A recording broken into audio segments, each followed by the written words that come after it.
Hozir Atirchi tumani Zangar tog'lariga kelgandim. Endi Xamajida ko'ryapmiz. Toshkent yoki Vodiy viloyatlari havosi juda ham chang to'zonli, rasvo bo'lganining guvohi bo'lyapmiz. Bu menimcha faqat o'sha hududlarda emas, menimcha butun O'zbekiston Respublikasi hududlari bo'yida bunaqa jarayon kechyapti. Qaranglar. Doim shu Langar tog'lariga kelsam, havo toza, ancha musaffo ham osmondan ko'rgan bo'lsalar, osmon ham juda ham tozada. Lekin bitta hududni ko'rib hozir ko'nglim ozgina g'ijil bo'ldi. Qaranglar, mana bu tomonda tog'dan pastki qismi ko'rinmaydi. Havo shunchalik iflos bu tomonlarda. Mana shunaqa holatda.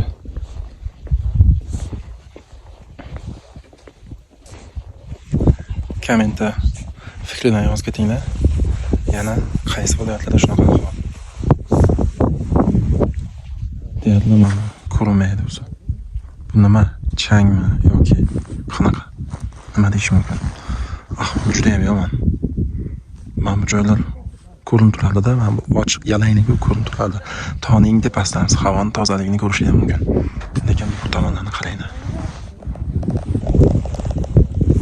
Yana men o'zim biologman, lekin o'sha havoning sifati haqida unchalik ko'p ma'lumotga ega emasman.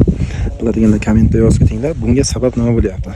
Orol dengizi quriganimi yoki bo'lmasa sanoatlashishmi? Nimadan bunaqa jarayonlar bo'lyapti? Yechimlar haqida kommentariyada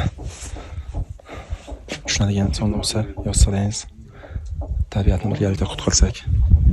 Bekorga davlatimiz rahbari ham chuqur qattiq kirishmadi bu jarayonga. Ko'rishinglar mumkin. Juda ham achinarli holat. Mana bu tomoni. Tog' bo'lsa ham mana bu tomonlarda havo juda ham iflos. Bunaqa ahvol bo'layotgan bo'lsa, biolog sifatida bitta fikrni aytaman. Havo toza bo'lmagandan keyin kamqonlik, allergik kasalliklar avj oladi. Nafas olish organlari kasalliklari.